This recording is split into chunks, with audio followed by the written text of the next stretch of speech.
What's up, you filthy fight fans? We're back at it again. Another fight talk coming at you. But before I hit you with that fight talk, gotta hit you with the housekeeping first. If this is your first time here, guys, go ahead and click that subscribe button. And also do me a favor, mash that like button so we can beat this YouTube algorithm and we can get the filthy report out there so everybody can start listening to the fight talk.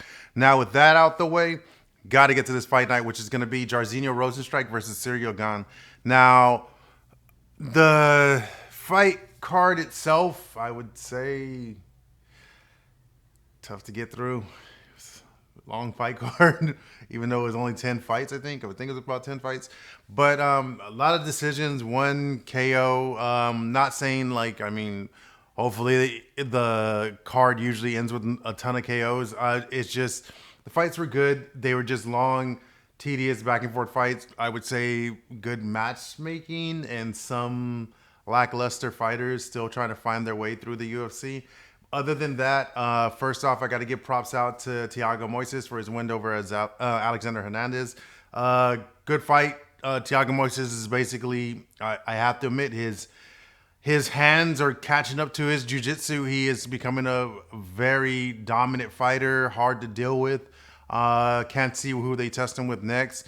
I think he should be getting a top 10 opponent soon, but we know it's one of those weight classes that it's a dog fight. Anybody can win on any given night. Anybody can win in the lightweight division. It's one of the top divisions, one of the most stacked divisions. Have to give it up. Wouldn't mind seeing him against Paul Felder. Wouldn't mind seeing him against Dan Hooker. But those are kind of like a huge jump up in there. Maybe let's see how he does against Beneil Dariush. There's a lot of good fights right there for him. But yeah, Beneil does need to step up a little bit higher.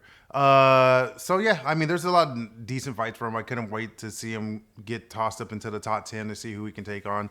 Other than that, let's move on. And I have to give another props out to Alex Caceres, looking like a dominant flyweight now. He's basically grown up through the UFC. He's been there since 2011. Can't wait to see what he can do. Really was a gritty fight for him. Glad he got the decision. He basically dominated the whole fight. But can't wait to see who they toss at him next. Just like Thiago, I hope he gets somebody in the top 10, maybe 11 or 12. But I really would hope for somebody for him, give him the opportunity for him to fight in the 145. Elite of the elite. So we'll see how it goes from there.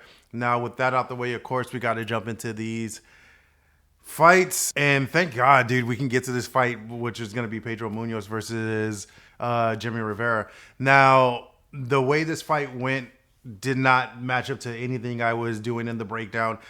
Jimmy did bring it. I would give him the first round. He was really toughing it out and just being devastating on Pedro, pushing the pace and moving forward, trying to push him back, and was able to throw some really heavy shots, which was able to rock Pedro Munhoz. But the only problem ended up happening is that Pedro was able to get his composure, come back, and literally throw some devastating leg kicks. Those leg kicks were just adding up in the bank the whole time against Jimmy. Jimmy wasn't able to really stand on the leg anymore. You can see him grimace and wince in pain. The fight was really, really good. It was a back and forth fight. I just don't think 3 rounds really does anything for these guys. They're so evenly matched. It literally needs to be a 5-round fight. I did like that Jimmy didn't let it stop him. He kept just biting down on that freaking mouthpiece and coming forward and trying to get the knockout and trying to get Munoz out of there, but he couldn't do anything. He was pretty much immobilized from those leg kicks, and Munoz was just able to get the fight by decision, beating him basically in the second and third round. Now, before I jump into the next fight, I have to say this, guys. I understand a lot of people have been talking about this calf kick, and that calf kick is becoming a devastating tool to be used in a lot of strategies to take people out. Now, the reason, if you're casual and you don't understand what's going on with the calf kick is a really devastating technique because there's nothing but literally muscle there. But once again, you get hit there once, two or three times with a hard calf kick, your legs going numb, and you're not able to really defend the technique. Now, I know people are like, "Oh, well, just use your shin." Yeah, you can use your shin, but after a while, both of you guys are just connecting shin to shin, and if you're not able to deal with the pain, after a while, you're not going to be even able to throw kicks or defend the kick, and he's not going to be able to throw the kick, which will give you another opportunity. But if your guys' legs are dead, you're not going to be able to move around quick enough to cut angles and really throw shots. But I will say this: if there are any fighters that are literally going against American Top Team, you better be on your A game with this shit, because that is one of the devastating techniques that all of them are bringing from the American Top Team, using it in their strategies. But that is how it goes. It's the fight game. Anything can go. I'm pretty sure sooner or later somebody's gonna basically figure out a way to get around the calf kick. But right now, we're stuck with people are just going to have to deal with it and try to push through it. All right, now let's jump into this co-main event, which is going to be Nikita Krilloff versus Magamet on Goliath. Now, this fight pretty much played out the way I thought it was going to play out, but Nikita did bring a really good pace, was able to fend off a lot of the heavy shots that Goliath was throwing at him, and was able to use his movement.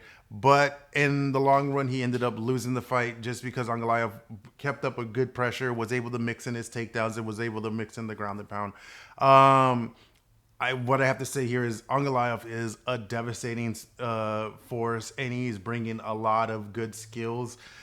He's looking like he's going to be somebody to really watch out in the light heavyweight division. Let's see how it goes with the next fight coming up, which I'll be talking about in the breakdown.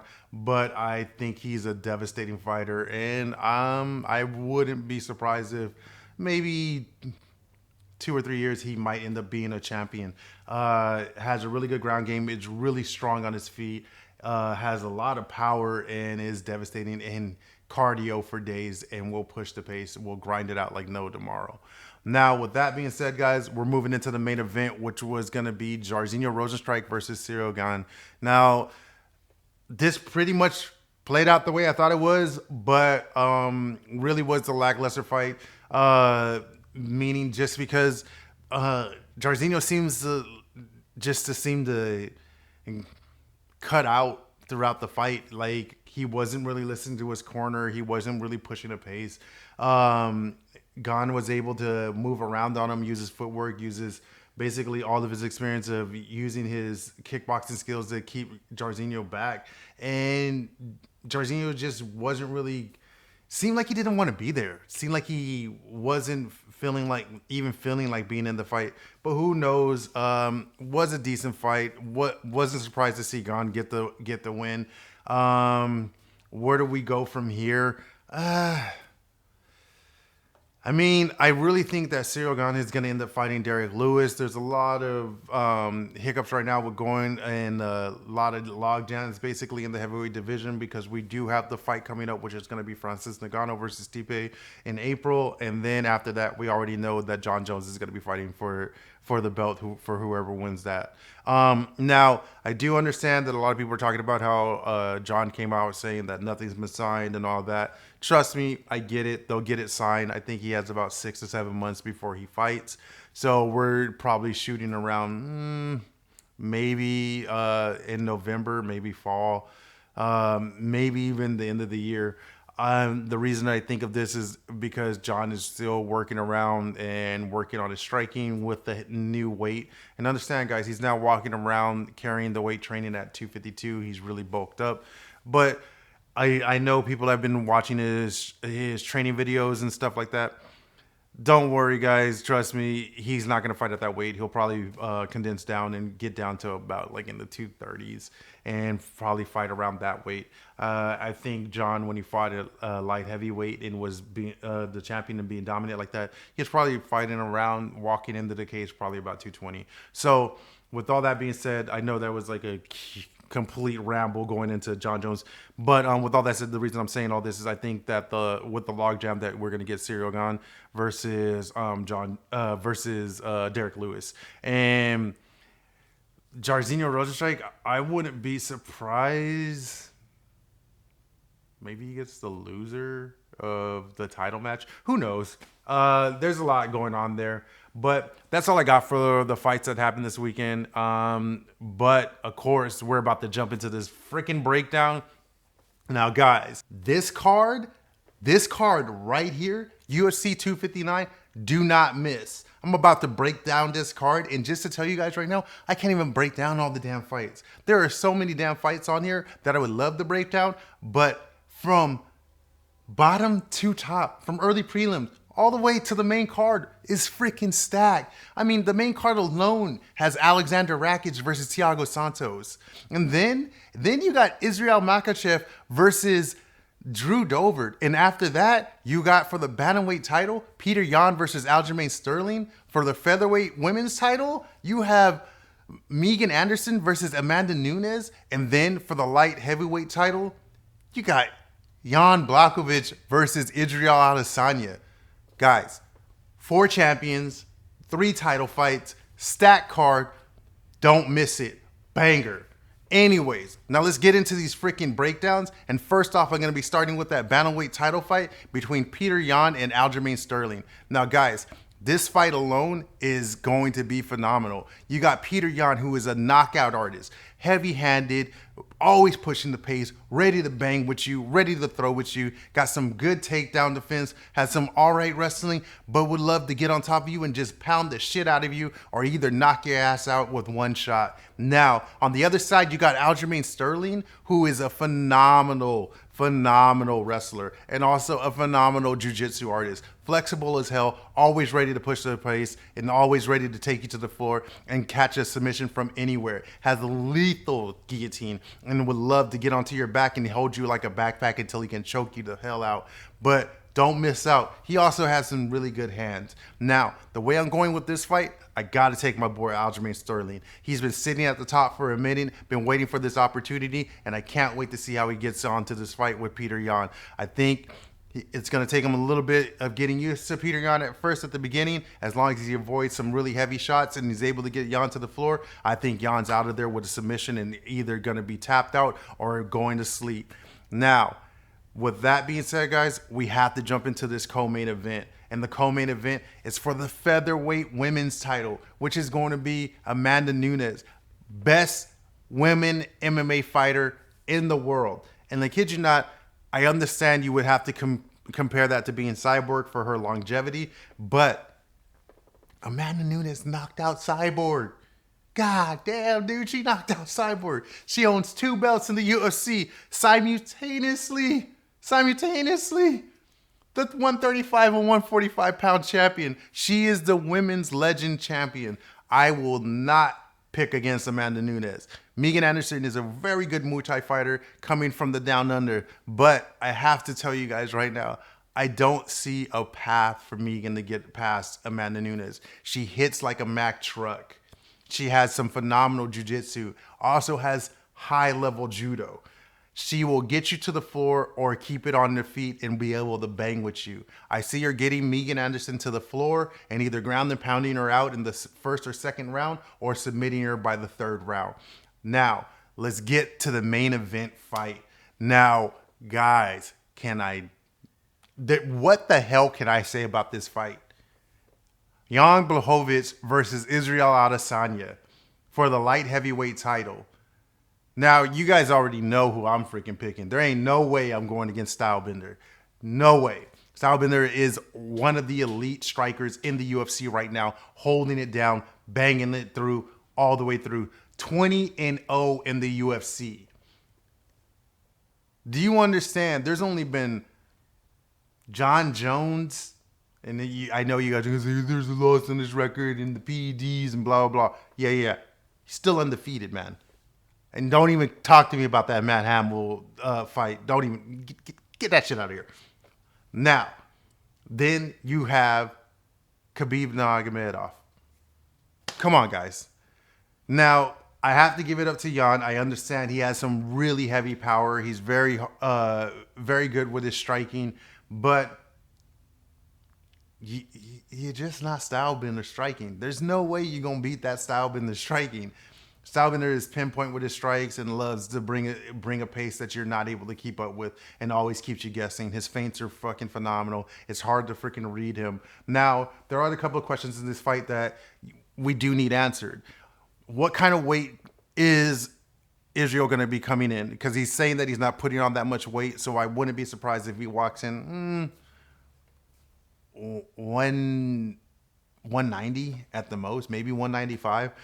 So he's not going to be at the heaviest that he can be. Also, I think Jan will probably come in about 220, 215.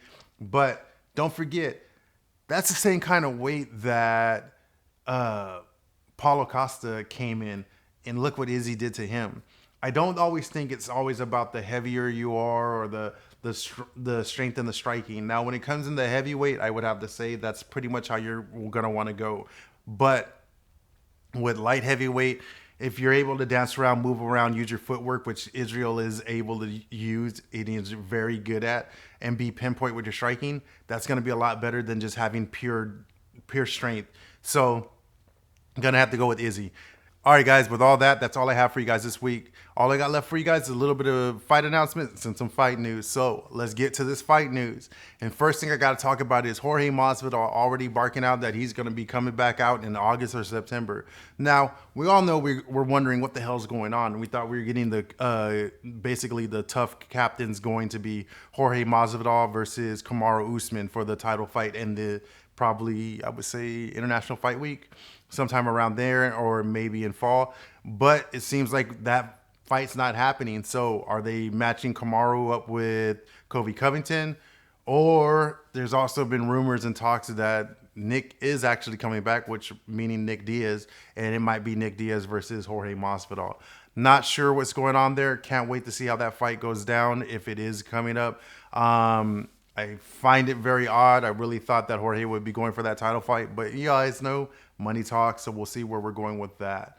Now, another thing going on is that Peter Yan's trying to call a shot already, saying that if he beats Aljamain Sterling, that he's calling out for a different fight and saying that he wants to fight all kinds of different people, but he's going around Corey the Sandman Sandhagen. Now, you guys know how I feel about this. Corey Sandman Sandhagen deserves the next title shot, so I don't give a fuck what Peter Yan's saying. I think that's the fight that needs to be made. I hope Dana and them go with that fight because we all understand, one, Peter Yan doesn't really bring that kind of A side right now. And I would think that Corey would probably bring a little bit more of an A side if you think about it, just because of his fighting style and the way he's been racking it up, especially with the last thing he did to Frankie Edgar. With fight announcements, we got a fight that's going in the works right now, which is going to be Amanda Rebus versus Michelle Waterson. Wouldn't mind seeing that matchup. Think that's a really decent matchup for Amanda Rebus.